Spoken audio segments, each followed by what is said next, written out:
Hello, welcome back to Watch Time once again. It's been a long time since I've made a video, so I thought I would bring things back with something quite interesting. And it's this watch here, as you can see. And it's made by a company called Swan and Edgar, London. And this is the cover for the box here. So you can see there it has a duck and can't even remember what type of dog that is. The Churchill dog. Yeah, completely slipped my mind as to what that type of dog is, but it's a kind of British logo it has there, a duck and a dog. So I discovered this company online, but they do have bricks and mortar shops, so to speak, in London.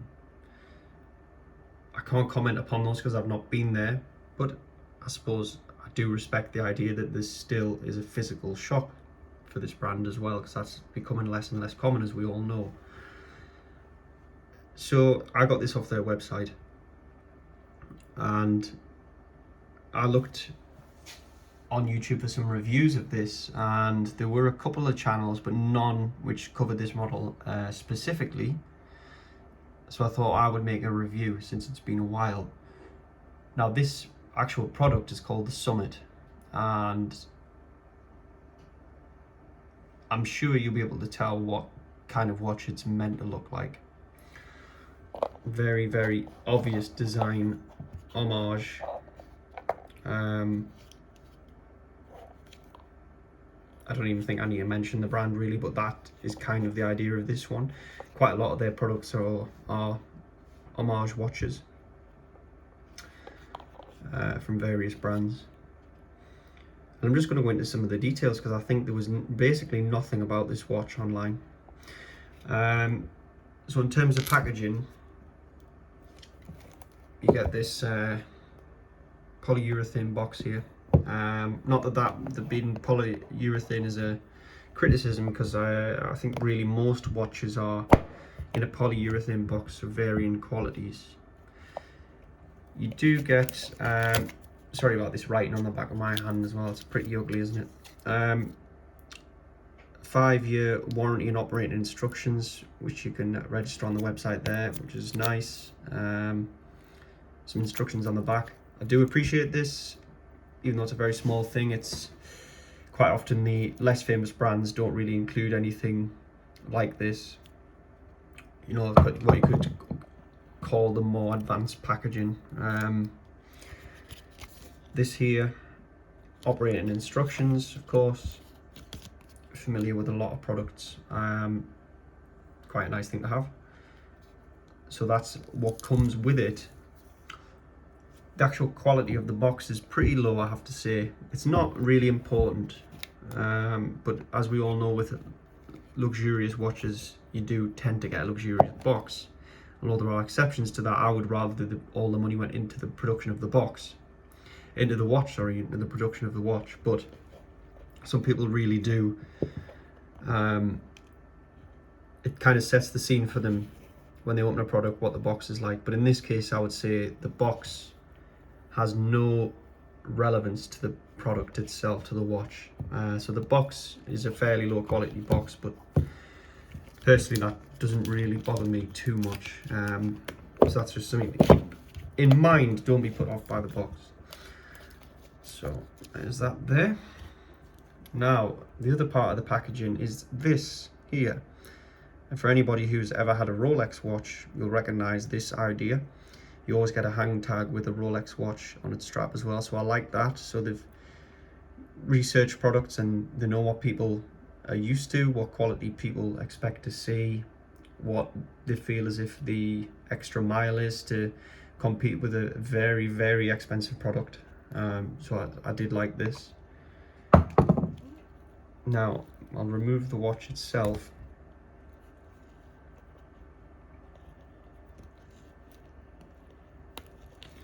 So it has a rubber strap here, really good quality rubber strap as well, I have to say. It's really thick, very, very substantial.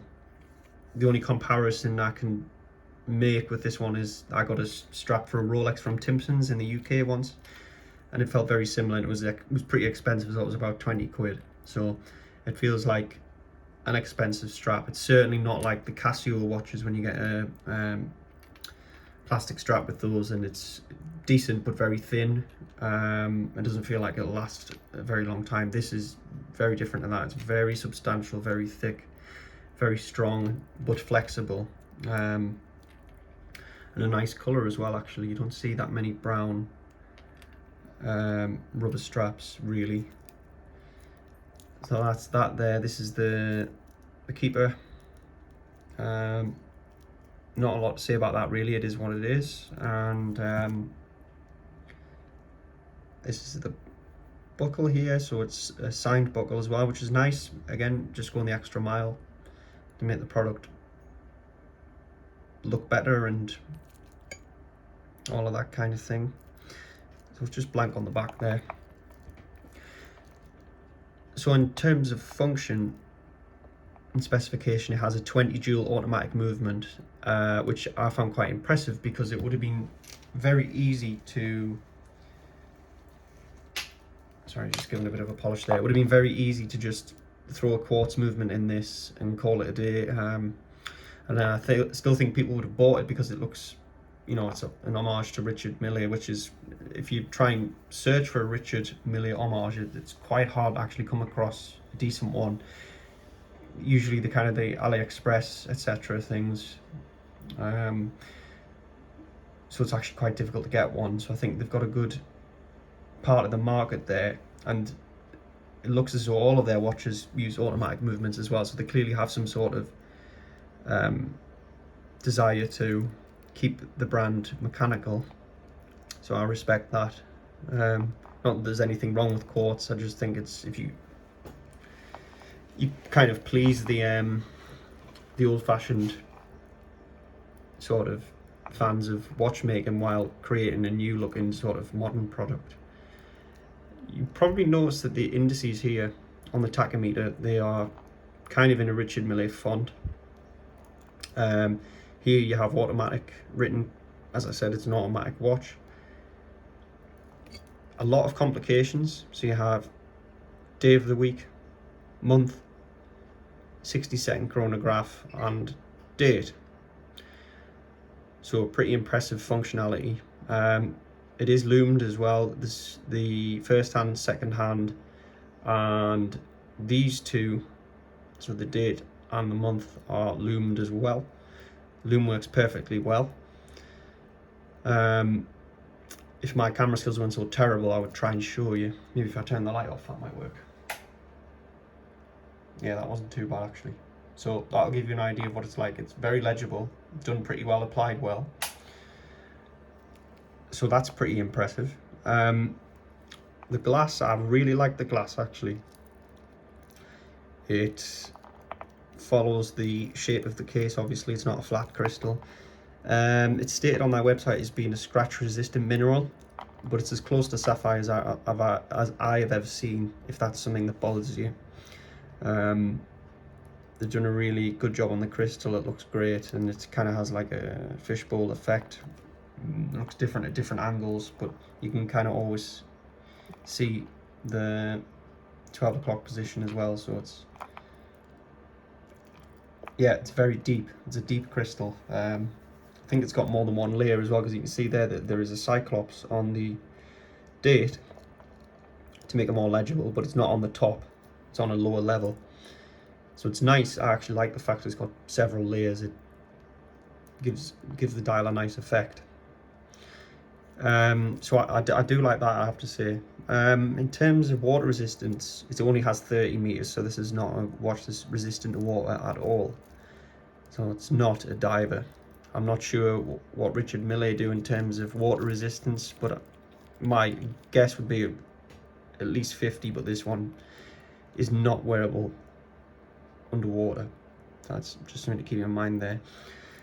Obviously I do have this still wrapped in plastic at the minute. I haven't unwrapped it yet, so bear that in mind there. So the pushers operate the complications here. which makes it pretty easy. I like that actually. As you can see here, you changing the month there. Very effective. The crown will operate the date and the time, of course. Some of the other design features are the rivets on the bezel, keeping with the Richard Mille version. The big crown, which is nice. Very, very thick, the watch. It's the thickest watch I've ever picked up. I'm trying to think of something I can give for comparison. Here is a standard pen. So as you can see there, it's very thick, very thick. So the standard size pen, it's probably double and maybe slightly more of it at its thickest point. Obviously, as I always say, I apologise for the lack of professionalism on these videos, but I'm not a professional watchmaker, so I don't really have a set of calipers or anything like that. So yeah, very, very, very thick, very thick. Trying to think if there's anything else worth mentioning here. So the case diameter is 43 millimeters, so it's pretty big, but I'm a skinny person. I'll show you what it looks like on me, if that gives you an idea. Again, I'm not entirely sure about my wrist measurements, but I do know they're skinny. And this is it here. So it is pretty big. It's probably about the exact width of my wrist here, but it's always hard to get a perspective when you look down at these watches like this, because that probably looks massive, but in person it doesn't really. It's looking bigger on camera than it does in real life, I have to say. So yeah, it's a bulky watch. It's a bulky watch in the same way that like a G-Shock is. When you put that on, it's quite thick and quite wide. It's probably slightly thicker than that. I'd say probably the only dimension that people would take issue with is the thickness, because it is very thick. That would probably be the more extreme end of thick. But other than that, very, very wearable and actually very useful. A lot of information on the dial. It doesn't really tell you what exact movement it is, but my guess would be if it doesn't tell you, it's more than likely a Miyota movement, because people tend to look down on them quite a lot, even though they are very reliable. And actually owned by Citizen, which are a very respected watchmaker. So it's not really a downside to me, to tell you the truth. As for the company, they've existed since 1812, and I don't really think there's a lot more to tell you other than that. They've existed since 1812. There's a lot of information on their website about the background of the company. Yeah, nothing really special to mention. They've just, I suppose it's nice that the company has existed for a long time, and it's not just a new thing that's popped up to sort of pump out some homage watches, then goodbye. It's existed for a long time, and as I mentioned at the start, it has bricks and mortar that you can actually go and see as well. There is a real shop front. So I think that's probably about it. And as I said before, I apologise, this isn't the most professional review in the world, but as far as I'm aware, it's the only one of this watch. So hopefully that'll help some of you make a decision about this. But I have to say, I didn't know what to expect, but I'm really, really impressed with it, especially for the money. This is £200, and you could do a hell of a lot worse for £200. Possibly, I would argue, is slightly underpriced, all things considered. The specifications, etc., is, you can have your eyes ripped out massively in comparison to this. So very, very impressive, and it's always worth mentioning. Swan and Edgar don't have a clue who I am. I've got no affiliation with the brand, and they haven't paid me to do this or whatever. I paid full price for this watch and all that. But I am going to let them know about this review, because there isn't any others out there. So I think probably in terms of criticism, the only things I could criticise would be the box has a lot more of a cheap feel than the watch does, and secondly, it's extremely thick. But that's about it. I think it's really good. I've got no experience in any of their other products, but very, very impressed. So, as ever, if anyone has any questions, please let me know, and I'll see you next time.